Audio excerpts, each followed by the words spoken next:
This week I played a professional 15k event in Belgium where I'd have to win 3 matches to progress to the main draw. As a little recap of my first week on play in Germany, I did end up losing in a match tiebreak in the qualifying draw. However, in Spain the week later we made up for it by making the final of the doubles tournament, which put my new career high ranking in doubles of 1300 in the world. My opponent in this first round match was to be Rafael Calzi, world number 639 for doubles and about 1600 for singles, having 2 ATP points already.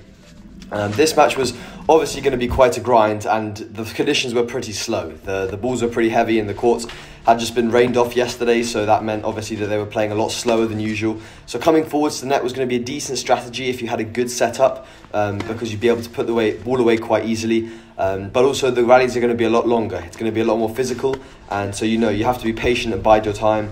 As you can see here, going game for game at the beginning of this match on serve. Just trying to put my first serves in, be quite consistent, and really feel my way into this match. There's not going to be much use trying to out-hit my opponent or really try and go crazy at the beginning of this match. Just find my way into it, find my rhythm, use my forehand to dictate the points as much as possible, like that, finding a winner there at 2-3 and really trying to just make sure that I'm holding serve and just trying to find a break early on.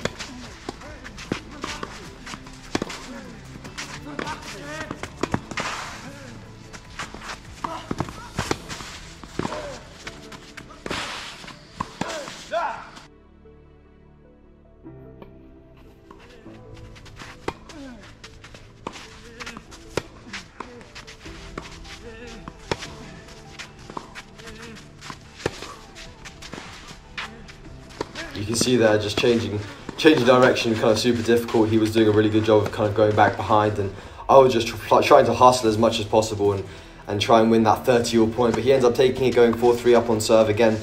Still just keeping our service games are super important. Just really trying to get on my forehand, use that inside out, inside in. Once you get your opponent on the run, it's really tough for them to kind of find a way back into the point. So mixing it up with that drop shot was working really well. As you can see, going 4-all in this first set. These games now are going to be really crucial to try and focus and put some pressure on his serve. Like this by really forcing the longer points, making him work for it, and if I see an opportunity, just taking it.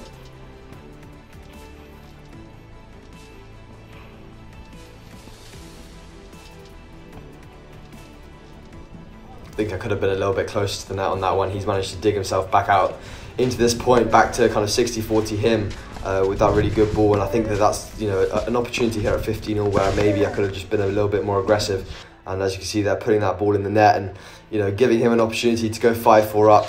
I think that just being a little bit more clinical in these slow conditions, just putting that ball away nice and easy is going to make my life a lot easier. But nevertheless, kind of still trying to find opportunities, come forwards. My opponent gets a set point here at 40-30. Just had to stay super solid, save that set point, and have a chance here to equalise at 5-all.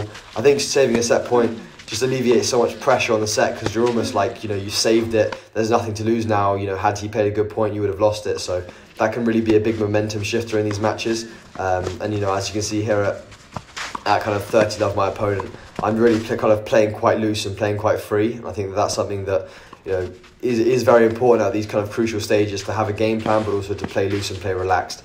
Again, going up the line there pretty much into the corner, taking it back to juice. This is a crunch game here, and trying to put as much pressure on my opponent as possible, but absolutely hustling side to side, just looping in that ball just to break up the rhythm a little bit. I think a lot of players in the qualifying don't do that enough, but I managed to break to go 6-5 up here serving for the first set, but I found myself in a tricky situation here at 30-40. Chose to hit the drop shot there, definitely not the right shot, or at least wasn't executed well enough. But yeah, still managed to hustle there, didn't put that backhand quite deep enough, and giving him the break back to go into a set tie break. And this set tie break didn't start great for me. I went 3-1 down. Having just got broken on serve, I think he had a little bit of that positive energy and momentum. But I said the tie break's never over till it's over.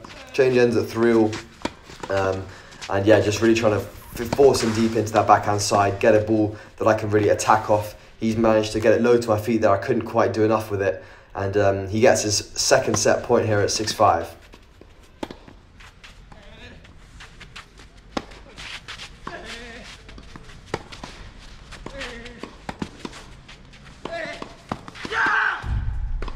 I managed to pass him up the line. We change ends at 6-all, and I get my first point here at 7-6. I wasn't sure whether that ball was going out, but that's a little bit lucky. Yeah, I can't believe I won the set like that. I almost stole it a little bit. You know, I chuckled to myself at the change of ends that could have just gone so differently. But you know, I tried to use that energy and that momentum to kind of spur me on to try and kind of take this second set. Had a pretty good start going up 3-love. I think he kind of lost his head slightly at the beginning of the second set, but then he found it quickly again and started playing some better tennis and took it to kind of 3-4, breaking back. And this is where the match really got tight and interesting. You know, he was moving me around well, moving me side to side. The GoPro battery did die, so had to film it on the iPhone. But as you can see here, going up 6-5 on after my serve. Now it's all about breaking to take the match. Now 30-all this point here.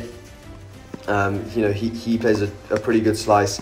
I'm really just trying to keep the ball as deep as possible, make him play. This point's going to be absolutely crucial to maybe set up a match point. So yeah, just moving him side to side, going deep up the line there, following it in, cheeky drop shot, and yeah, he can't quite get there, get my first match point, which I wasn't able to take out. But you know, it comes back to juice here. I think that this point was one of the points where the ball came onto the court. You can see there just coming across. And you know, as he's hitting the ball, I'm calling a let there, and there was a little bit of a discussion about it because he didn't feel that, you know, obviously he didn't see the ball. He thought I called it a little bit late.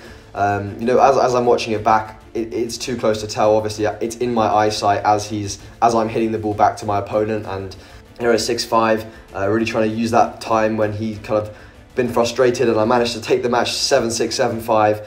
You know, a tough battle on the clay and a good, very, very good first round win to start off my campaign here in Belgium.